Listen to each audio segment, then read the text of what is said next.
നമ്മുടെ Thomas Isaac sir നമ്മുടെ നടൻ പിഷാരടിയെ കോമാളി എന്ന് വിശേഷിപ്പിച്ചു. അദ്ദേഹം പിന്നീട് മാപ്പൊക്കെ പറഞ്ഞു. അദ്ദേഹം മാപ്പൊക്കെ പറഞ്ഞെങ്കിലും അദ്ദേഹത്തിനെ അറിയാവുന്നവർക്കും നന്നായി പരിചയമുള്ളവർക്കും ഒക്കെ അറിയാവുന്ന ഒരു സംഗതിയുണ്ട്. അദ്ദേഹം സ്വയം ഒരു മഹാനാണെന്നും ഒരു വലിയ സഞ്ചരിക്കുന്ന ഒരു മഹത്തായ അറിവിൻ്റെ ഉടമയാണെന്നും അദ്ദേഹത്തിനെ പോലെ ഒരാൾ അദ്ദേഹത്തിൻ്റെ പാർട്ടിയിലോ മന്ത്രിസഭയിലോ ഒരു കാലത്തും കേരളത്തിൽ ഉണ്ടായിട്ടില്ലെന്നുമൊക്കെ വിശ്വസിക്കുന്ന ഒരാളാണ്. ആ ചിന്തയാണ് അദ്ദേഹത്തെ ഇങ്ങനെയൊക്കെ പറയാൻ പ്രേരിപ്പിക്കുന്നത്. ഇത് പല ഘട്ടങ്ങളിലും പുറത്തു വന്നിട്ടുണ്ട്. പിഷാരടി ഒരു നല്ല കോമഡി സ്കിറ്റൊക്കെ പറയുന്ന ഒരാളാണ്. അത് വളരെ സ്വാഭാവികതയോടെ പറയുന്ന ആളാണ് പിഷാരടി. രമേശ് പിഷാരടിയും ധർമ്മജനും തമ്മിലുള്ള കോമഡി സ്കിറ്റൊക്കെ മലയാളി ഓർത്തോർത്ത് ചിരിച്ചിട്ടുള്ള ആളാണ്. പക്ഷേ അതൊക്കെ പറയുമ്പോഴും എന്നും രമേശ് പിഷാരടി ഉറച്ച നിലപാടുള്ള ആളായിരുന്നു. വേദിക്ക് പുറത്ത് അദ്ദേഹം കൃത്യമായി രാഷ്ട്രീയം പറയുമായിരുന്നു. അദ്ദേഹത്തെ ഈ ഐസക് സാറിനെ പോലെ ഒരാൾ ഈ കോമാളി എന്നൊക്കെ വിശേഷിപ്പിക്കുന്നത് കേട്ടപ്പോൾ എനിക്ക് ചിരി വന്നു.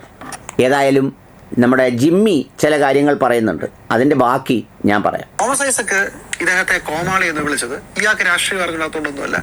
പുള്ളിയുടെ ഒരു ബോധ്യത്തിൽ രമേശ് പിഷാരടി എന്തോ തമാശയൊക്കെ കോമഡിയൊക്കെ അടിക്കുന്ന ധർമ്മജൻ ബോൾഗാട്ടിയോടൊപ്പം രംഗത്ത് വന്ന് ധർമ്മജനെ ട്രോളിന് വളിപ്പൊക്കെ പറയുന്ന ഒരു കക്ഷിയാ. അപ്പൊ പണ്ട് തോമസ് ഐസക് ഇതുപോലെ കുഴി പോയി പെട്ടിട്ടുണ്ട്.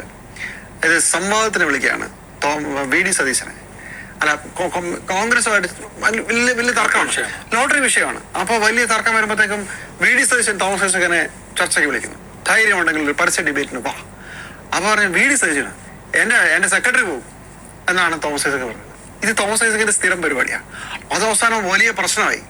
അവസാനം തോമസ് ഐസക്കിനെ വരേണ്ടി വന്നു പ്രസ് ക്ലബ് തിരുവനന്തപുരത്ത്. 8 നിലയിൽ തോമസ് ഐസക് പൊട്ടുന്ന ഒരു ഗംഭീര കാഴ്ചക്ക് ഞാൻ സാക്ഷിയാണ്. പ്രസ് ക്ലബിൽ പൊളിഞ്ഞടുങ്ങിപ്പോയി തോമസ് ഐസക്. പിന്നെ ഫേസ്ബുക്ക് വഴിയൊക്കെ പല ന്യായങ്ങളൊക്കെ പറഞ്ഞെങ്കിലും ആ ഡിബേറ്റിന്റെ ഫയറി ഇതിനകത്ത് തോമസ് ഐസക് നിൽക്കാൻ പറ്റിയില്ല.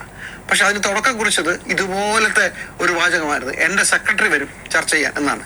അതേ ലൈനാണ് ഇത്തവണ പിടിച്ചത്, കോമാളി എന്ന് പറയുന്നത്. അത് കേട്ടപ്പോൾ തന്നെ എനിക്ക് തോന്നി ഇത് പാളാൻ പോവാണ്. ഒരു മനുഷ്യനെ എന്ത് നിങ്ങൾക്ക് വിളിക്കാം, പക്ഷെ കോമാളി എന്നൊരു തെരഞ്ഞെടുപ്പിൽ മത്സരിക്കുന്ന ഒരാളെ വിളിക്കുന്നതിന്റെ ഒരു ഇമ്പാക്ട് അതിഭീകരമല്ലേ? എന്തിന്റെ പുറത്തായാലും ചിലപ്പോ രമേശ് പിഷാരടി കോമാളി ആയിരിക്കാം, പക്ഷെ ഒരാളെ പരസ്യമായി ഇങ്ങനെയൊക്കെ ചെയ്യുന്നതിന്റെ യുക്തി എന്താ? അത് പഴയ എന്റെ സെക്രട്ടറി വരും എന്ന നിലപാടാ. അടിസ്ഥാനപരമായി തോമസ് ഐസക്കിന്റെ മനസ്സിൽ ഇരിക്കുന്നത് അതായിരിക്കാം. അതുകൊണ്ടാണ് ഈ പല പ്രാവശ്യം പല രീതിയിൽ ഇങ്ങനെയൊക്കെ പറയുന്നത്. അതായത് അത് എന്താ പറയാ, എന്തോ ജാതിയോ അതോ ഇതൊന്നും അല്ല. ഞാൻ പറഞ്ഞു, നമ്മളൊരു ഭയങ്കര സംഭവമാണ്, ബാക്കിയുള്ളവന്മാർക്കൊന്നും ബുദ്ധിയില്ല, തീരെ വിവരമില്ല. തോമസ് ഐസക്കിനോട് നിങ്ങൾ ഫിനാൻസ് ചർച്ച ചെയ്യാൻ പോലെ എക്കണോമിക്സ് ചർച്ച ചെയ്യുന്നത് ഇത് തന്നെയാണ്. തോമസ് ഐസക് ആദ്യം ചിരിക്കും. ഈ ചിരിയിൽ നമ്മൾ നിങ്ങൾക്ക് വിവരമില്ല എന്നുള്ളതാണ്. അത് ശ്രദ്ധിച്ചിട്ടുണ്ടോന്ന് അറിയില്ല. അത് പല ആളുകളിലും നമ്മൾ കണ്ടിട്ടുണ്ട്. നമ്മൾ ഈ പൊതുരംഗത്ത് ജിമ്മി പറഞ്ഞത് അക്ഷരാർത്ഥത്തിൽ വാസ്തവമാണ്. പുള്ളിയുടെ ഒരു പരിഹാസ ചിരിയൊക്കെ ഇങ്ങനെ പറയുമ്പോൾ ആ കുലുക്കവും ചിരിയൊക്കെ കണ്ടാൽ പുള്ളിയെ വെച്ചിട്ടാരും ഇല്ലാത്ത പോലത്തെ ചിരിയാണ്.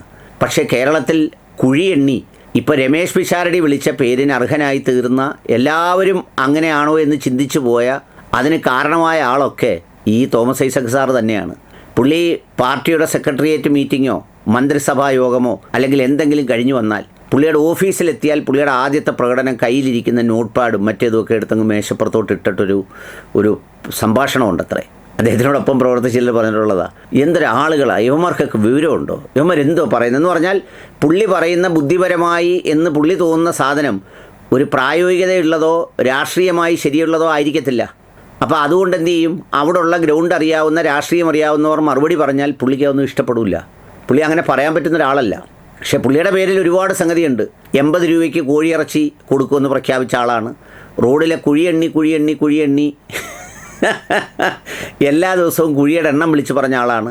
പിന്നെ പത്തനംതിട്ടയിൽ മത്സരിക്കാൻ പോകുമ്പോൾ ജോലി കൊടുക്കുന്നതിൻ്റെ കണക്ക് പറഞ്ഞ ആളാണ്. ഇപ്പോൾ ഇടയ്ക്കിടയ്ക്ക് പുള്ളി ഫേസ്ബുക്കിൽ പോസ്റ്റ് ഇടാറുണ്ട്, ഇങ്ങനെ ഇത്ര 1000 പേർക്ക് ഇത്ര ലക്ഷം രൂപ വെച്ച് ഇത്ര കോടി രൂപയുടെ ജോലി കൊടുത്തെന്നൊക്കെ. കേരളത്തിലൊന്നും അത് ആരും മൈൻഡ് ചെയ്യുന്നതേ ഇല്ല. എന്താണെന്ന് വെച്ചാൽ അതൊന്നും ഒരു യാഥാർത്ഥ്യവുമായി ഒരു ബന്ധമുള്ളതല്ല.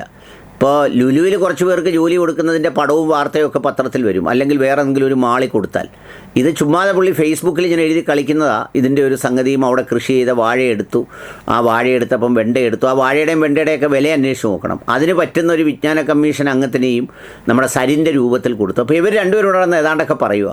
അതിൻ്റെ ഭാഗമായിട്ടാണ് ഈ പ്രയോഗം നടത്തിയത്. ഇത് പുള്ളി മാപ്പ് പറഞ്ഞെങ്കിലും പുള്ളിയുടെ ഇന്ന് മാഞ്ഞു പോകുന്നൊരു സാധനമല്ല. കാരണം പുള്ളിയുടെ ഉള്ളിലുള്ളതാണ് ഈ ബാക്കി എല്ലാവരും ഒരു കണ്ടാഗ്രസും പുള്ളി ഒരു മിടുക്കനും നല്ല ബുദ്ധിമാനുമാണെന്നുള്ളൊരു ചിന്ത.